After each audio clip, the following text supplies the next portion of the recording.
Expectation means you beat yourself up for being unconscious. In order for us as human beings to achieve any form of success in our lives, we have to learn how to manage expectations. And this is something that many human beings struggle with on a day-to-day basis, even myself at times. In this video, Eckhart Tolle explains how we can go about manage expectations.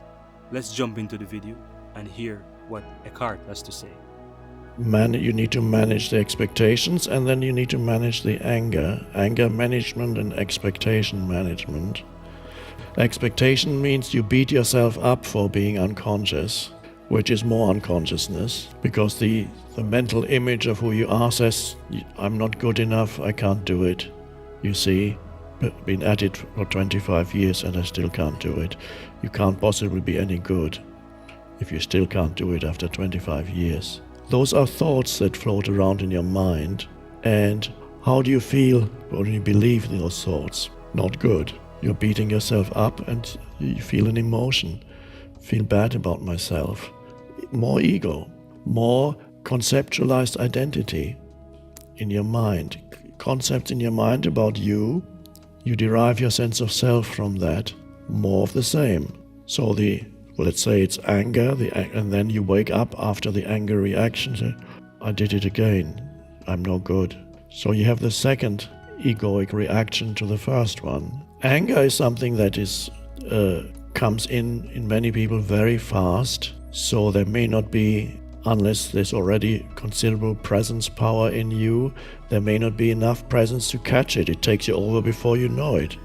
Especially old reaction. And before you know it, you are talking and shouting, and you are not doing it at all.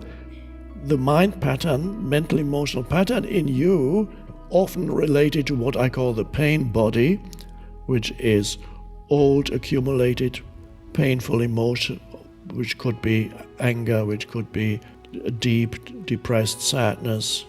Anger is a very frequent one, as the pain body energy is just waiting in people who have accumulated old anger going back to childhood, feeling powerless.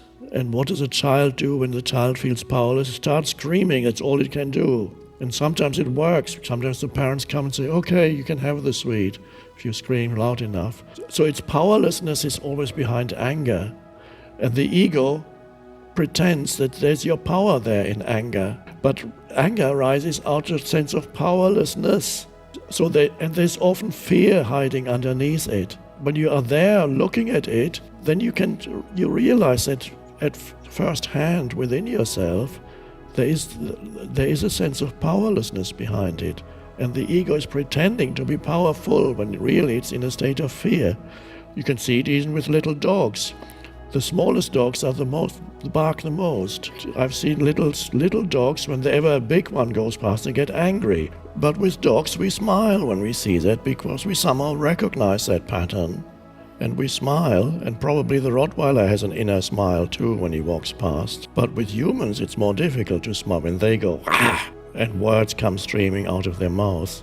It's more difficult to smile, but it's possible not necessarily don't necessarily smile, but recognize it for what it is when you see it in another. Don't equate that with who that person is. Recognize it, that the person has been taken over by that energy field. And that already is a wonderful thing.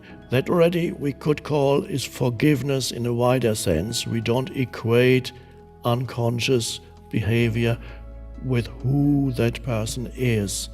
If we equate it with who that person is, that's the real meaning of judgment. Judgment is not to say to somebody, I realize that you get angry a lot, and that person then might tell you, are you judging me? No, it's a fact. If I see that you get angry a lot, that was just a fact, there's no judgment in it. But if I equate that with your essential identity of who you are an angry person, and then I always expect more anger from you, that's a judgment. Not recognizing a pattern that operates unconsciously through humans and taking that for their identity is judgment.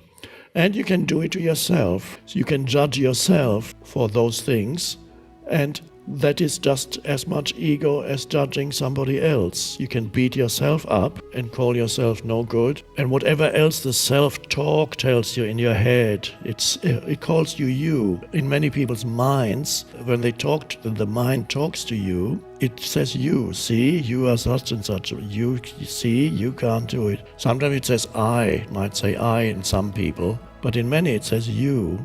Isn't that strange? You talk to yourself in your head. One part of your mind condemns the other part. When you see it, you can rise above it, and there's suddenly an awareness that comes with it. You're no longer trapped in those patterns. I would recommend particularly to become particularly alert when you know you're getting stressed, a situation is building up in some kind of, for example, if you get anger takes over when you get stressed, could happen. When you feel a stress building up towards it, you can become very alert so that doesn't take you over. What you know, the anger is about to come. Sometimes you know just beforehand that those are going to arise in the next minute or so. And then you can be alert, feel the entire energy field in your body, be alert with every cell of your body, then pick up the phone and talk about the financial situation with your investment advisor. Treat those as spiritual practices and realize nothing is more important than consciousness, not the situation, it's consciousness. Some people's pain bodies consist, as I said, predominantly of anger, and in some people you can sense a semi-dormant pain body in the background, even when they are not particularly angry right now. But there are people who are waiting for the next opportunity to be angry. That's their pain body. And sometimes when you are sensitive towards you can feel energy fields. You can sometimes sense in other people they are waiting for an excuse to be angry. Somehow when you look into their eyes, it's already there.